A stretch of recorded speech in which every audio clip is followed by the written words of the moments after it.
we've been working back attacks lately, mostly trying to set up chokes. I want to work today on using our back attacks to actually set up attacks on the arm. We're going to have the underhook on.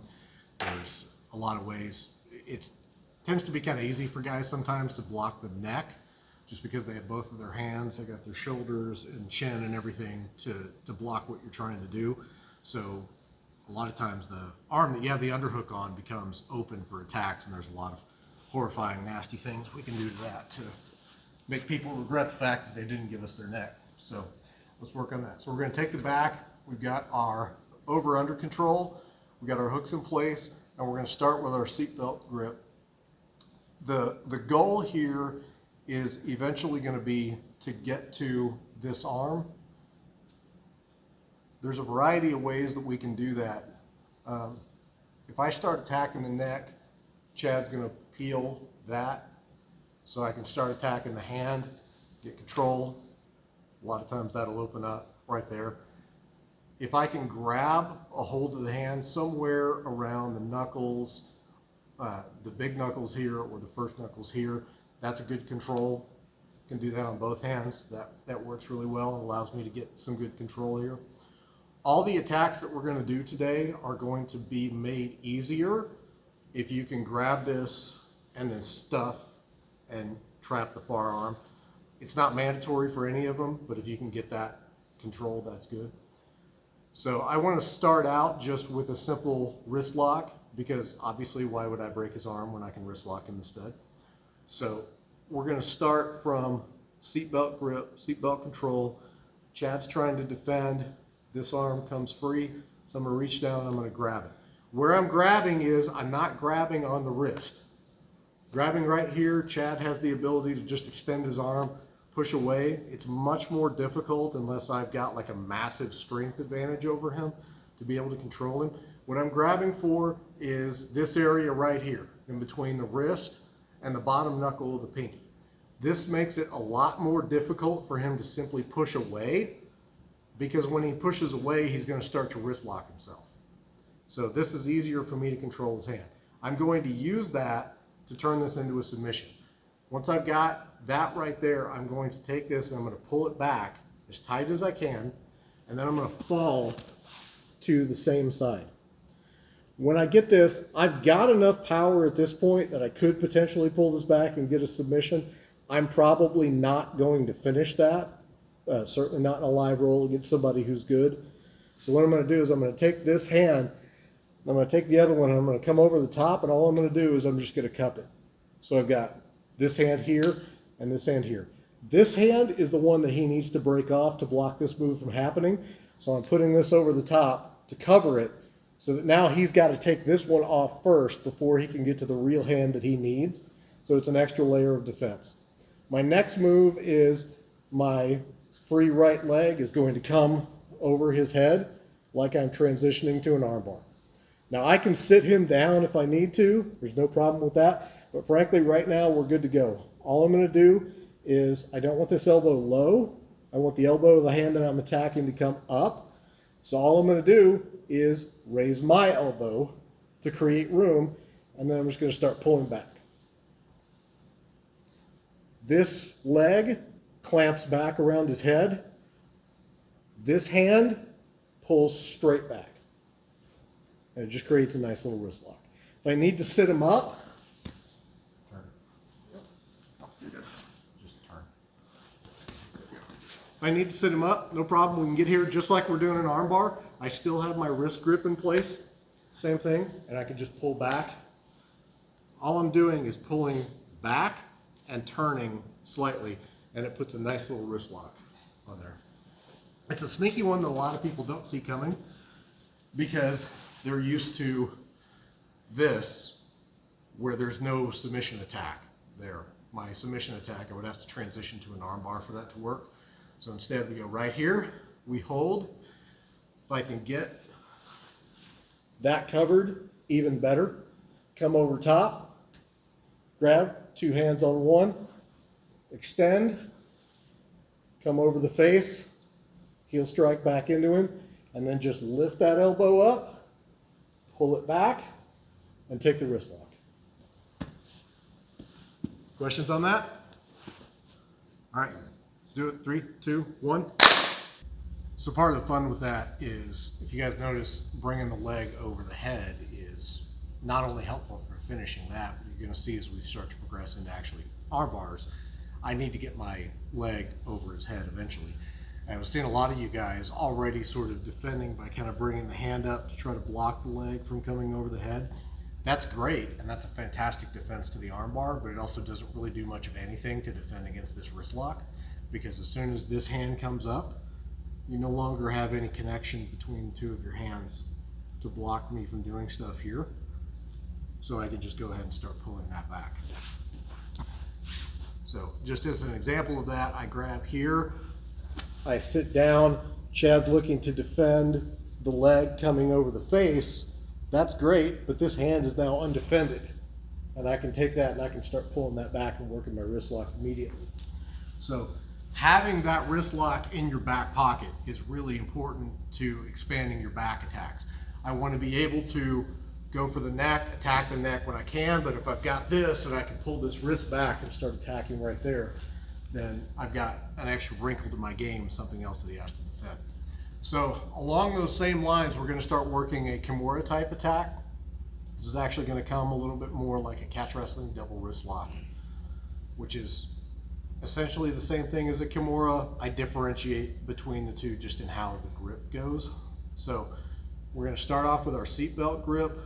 I'm looking around to get to this arm, and I want to get to the underhook arm with my choke hand at this point. So I'm trying to get up here and I can't do it. Whether I've already got some kind of grip on this or not, this hand is going to come down, and I'm looking to catch here in the exact same place that we did the wrist lock. So I was doing my wrist lock here. This is going to come down and it's going to grab in the same spot.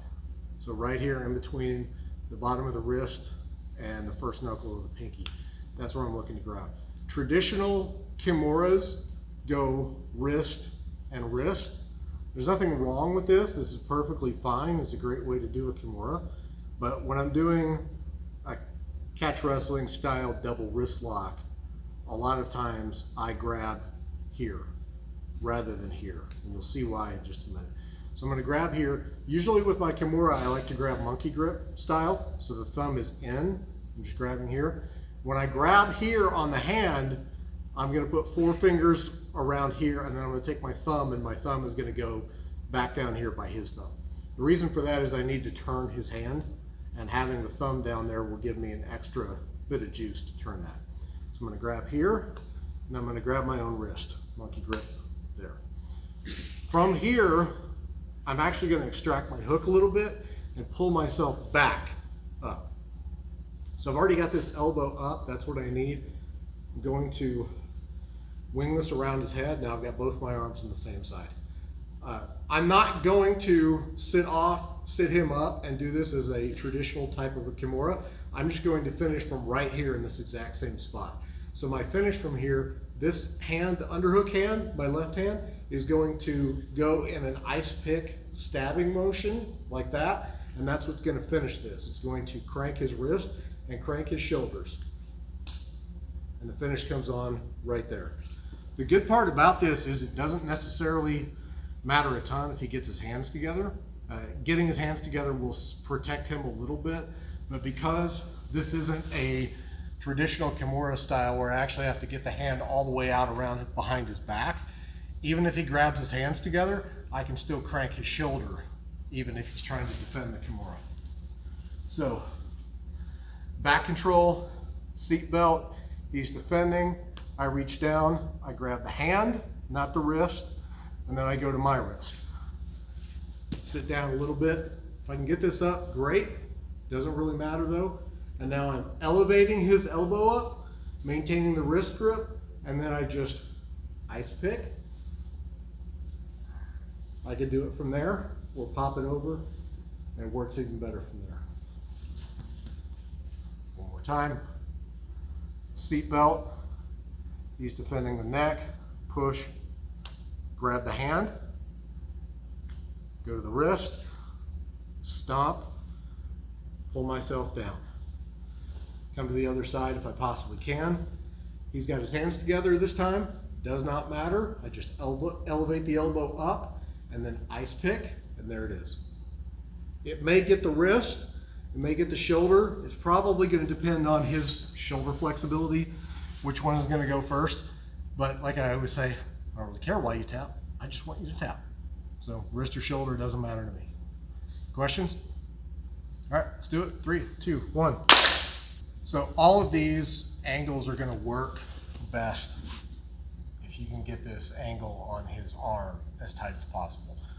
The more of a sort of 90-degree or more angle that he's got on his arm, the more power he's going to have. All my kimuras and wrist locks and everything else are really going to want this bunched up as much as possible. I think most of you were kind of finding that when you were going for it. There's an obvious armbar transition here. So let's talk about that. Typically where I use the armbar transition from here is from a situation where I'm getting in here trying to get my wrist lock. That doesn't quite work. So I transition to my double wrist lock. I've got the grip here, but he's able to get his hands together because he realizes that I'm going armbar. Maybe I've fallen here and I'm trying to get this leg over, but he gets his hands together, and at this point being able to lift back up and turn this into an armbar is just not really happening very well. So I still want to try to get my arm over the top, and I'm trying to push down and create some room here because I need to kick my leg over his face and push him back. Okay, I don't want to land here where this just sort of comes over the top and now my knee is flared backwards and my foot is up here. This is easy for him to defend, doing exactly what he's doing right now. And plus I don't have any pressure on his face. I need him falling that direction to be able to really sit him up and get him into an armbar. So I've got to put some pressure on his face. So we fall to the underhook side. I've got my hook in over here. I'm stomping. If I can get this up into the arm, that's fantastic. Come over. I'm looking for an armbar at this point.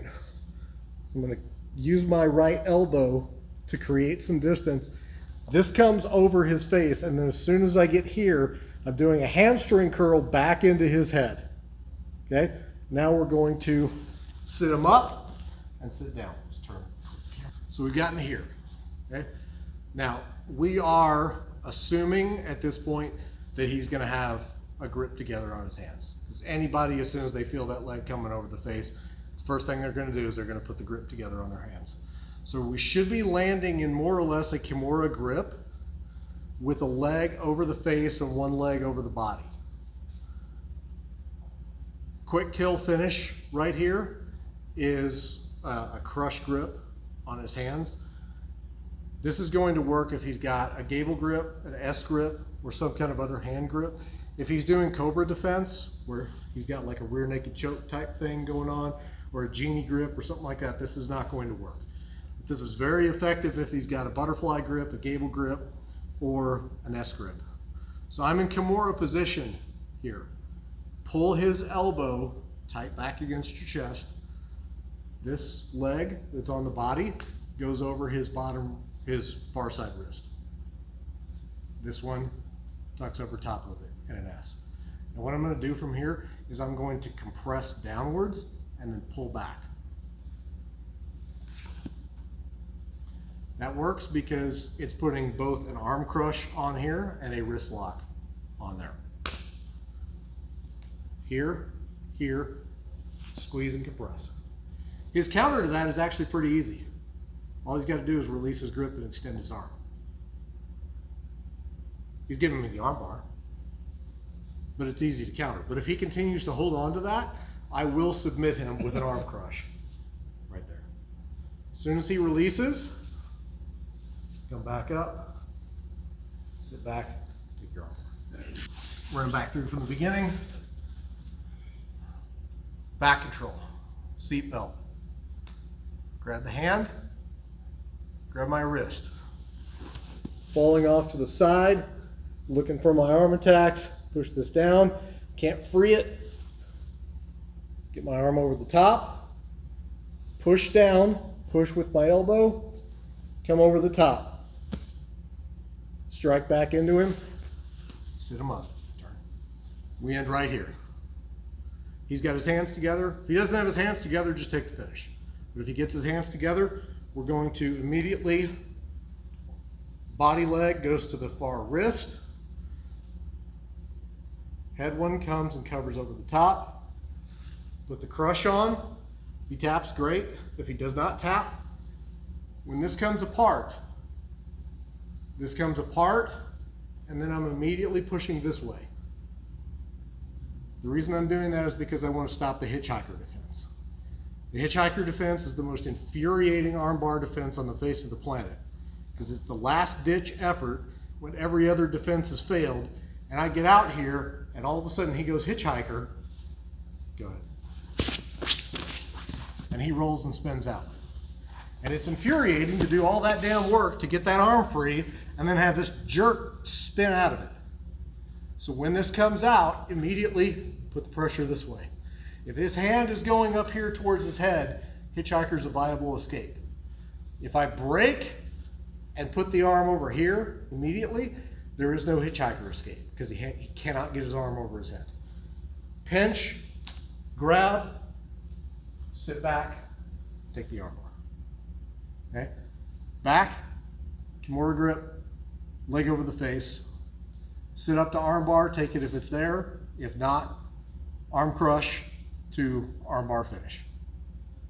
Questions? What if I bury my hand? We'll work on that in a minute. Okay. All right, 3, 2, 1, go. So another view on the arm crush, just so you can see what's happening. I'll take this off for now. Bottom leg comes over and is covering this wrist. This covers here, and then I'm just pulling my legs back like this, which should compress both of his wrists together. Because I have this hand through here, it's going to fold his forearm around the blade of my wrist. Here, and then squeeze and crush. He will release the grip or he'll tap, because your forearm will break if you don't. This comes over to the side, push it out, and then take the arm bar. Okay, so last one, Chad asked, what are we gonna do if they're not doing some sort of a hand grip? If they're instead doing either cobra defense with a rear naked choke, or I think you were using kind of more of a genie grip or whatever to hide. But it's some kind of a defense where the arm that is under attack, the hand is going into the elbow and then being pulled in like that and then somehow hidden from there. What do we do from there? So let's just go ahead and start from the arm bar. I'm here in the arm bar, but now Chad's got this hand hit. So there's not really a good crush grip that is going to make this come free. What really makes this work is he's got such a tight grip with his elbow around this hand that the more I just simply try to pull back or make this pop out, this just tightens up. And it's really difficult to break out of this with some of the more traditional arm breaks. What's gonna make this grip fall apart when he's got his hand buried inside the elbow is I need to take this elbow that is high and I need to push it that way while maintaining a tight grip on his arm, so that hopefully when this all works out, this arm doesn't move, this one does, and then you just see that slide out and suddenly exposes the hand. So I don't know that there's an official name for this. We call it the boogie break after Richie Boogeyman Martinez. He uses this a lot in many of his fights. If you watch EBI, I think it was his first stint in combat jiu-jitsu, he used this in overtime to win from Spiderweb. Hit an excellent arm break on the guy. It was fantastic. So I'm in here. I've got my kimura grip to start, which is where we ended up with from the back. Unfortunately, Chad is either going cobra defense, where he's burying this hand under my leg, or he's using a genie grip, something, but this hand is locked up inside of this arm. So what I'm going to do is I'm going to take my leg that is on his head and I'm going to kick that over top of the far elbow. From here, right now my heel is facing that way. It's facing his legs. I want to turn this as I shoot this through and point my heel back that way, and I'm going to basically hamstring stretch and then heel strike his arm in that direction to hopefully pop this through. Okay, so from here, we're locked up, we're in tight, he's got a good defense, kick this over, stretch through. I'm going towards a 45-degree angle towards his hips, because the 45-degree angle is much more powerful for me than just simply trying to go straight back. Going straight back, this is a good angle for his chest, for his biceps, everything else. Once I fall to that 45-degree angle, it takes a lot of the big muscles away. Plus, it also takes away the hitchhiker escape because I'm not falling this way. Okay, so we land in our arm bar. I've got my kimura. He's got now a genie grip in place. That's fantastic. Lock this up, step over, heel strike and extend. Grab the hand, pull this, and then take your arm bar. Okay, one more time. Do this from the back. So start from the back and walk through your arm bar just like we've been doing. I end in my kimura grip from the back. Cross feet, don't cross feet, personal preference, whatever. He's got now a genie grip or cobra defense in place. Break the feet apart if you're holding on to them. Step over with the foot from the head. Start leaning at a 45 and then strike to extend that away. Grab the hand, extend it down, sit back, take your arm off. All right, questions on that? All right, let's make it happen. 3, 2, 1.